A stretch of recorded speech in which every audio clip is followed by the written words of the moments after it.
the photos off to the client for review.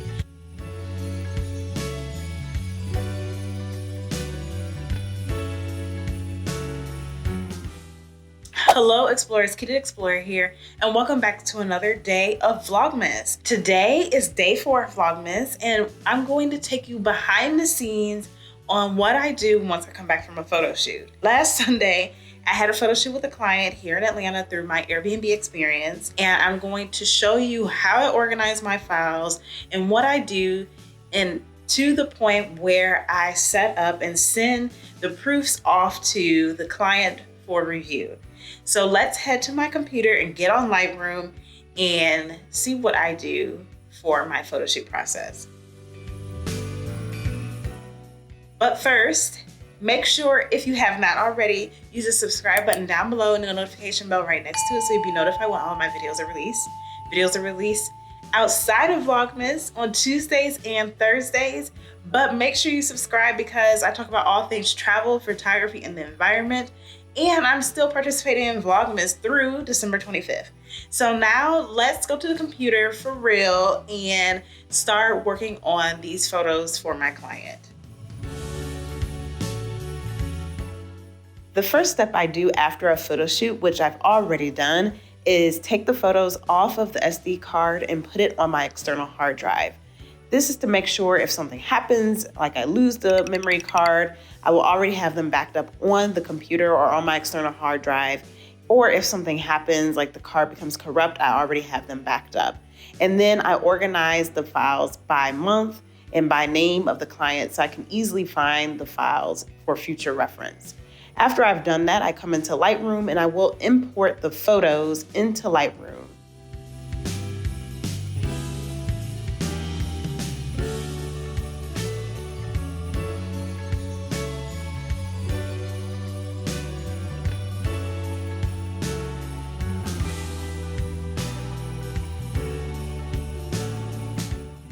The next step in my process is to update the metadata on the photos. I usually select all of the photos so it updates at one time, but I also will do it like I'm doing here, update one and then copy the metadata over to all of the photos. So with the metadata, I'm clicking any or type in any relevant keywords related to the photos. I'm also naming the files or the photos and putting the copyright data as well as who made the photos or taking the photos. So that would be me. So that is what I do next.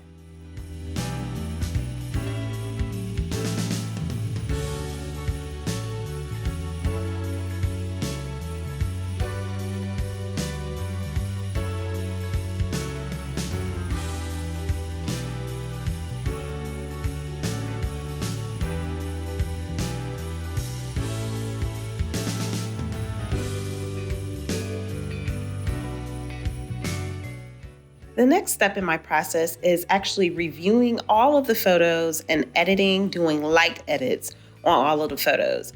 So I take photos in a lot of different scenes while we're on the photo shoot.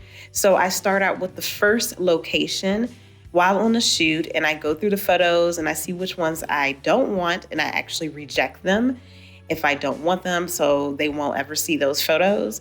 And then the rest of the photos, I actually start off with the first one. I do light edits to it, so changing the white balance as I want, changing the shadows as I want, taking out any colors, so fixing the saturation of the orange, possibly red, or maybe even yellow.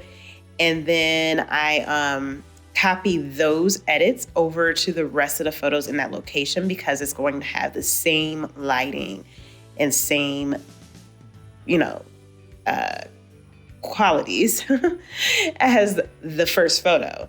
Except I do go through each of the photos and crop them if I want and make sure they are perfectly aligned as I would like. So I do those to each of the photos.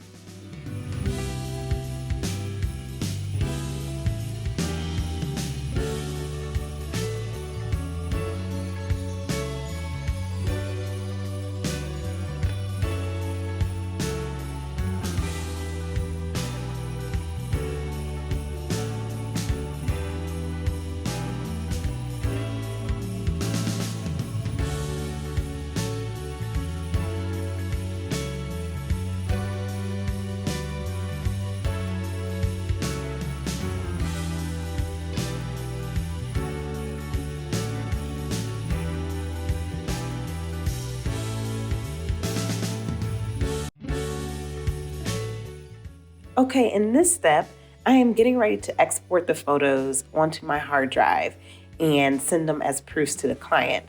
But before I do that, I actually will delete all of the rejected photos so I don't get them mixed up with my final photos or my final proofs. And then I will actually select the photos I have remaining and put it into a collection folder here in Lightroom. After I get it in the collection, then I will go and export it to a folder on my hard drive, and I will file it away in a proofs folder, and I will put a watermark over it, as well as make sure the resolution is for screen only.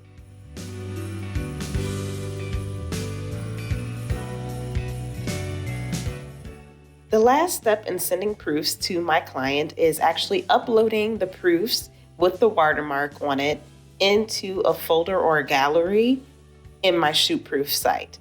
So I will do that. I will select the date of the photo shoot and name the gallery, and I will upload the photos that I just exported from Lightroom into this folder.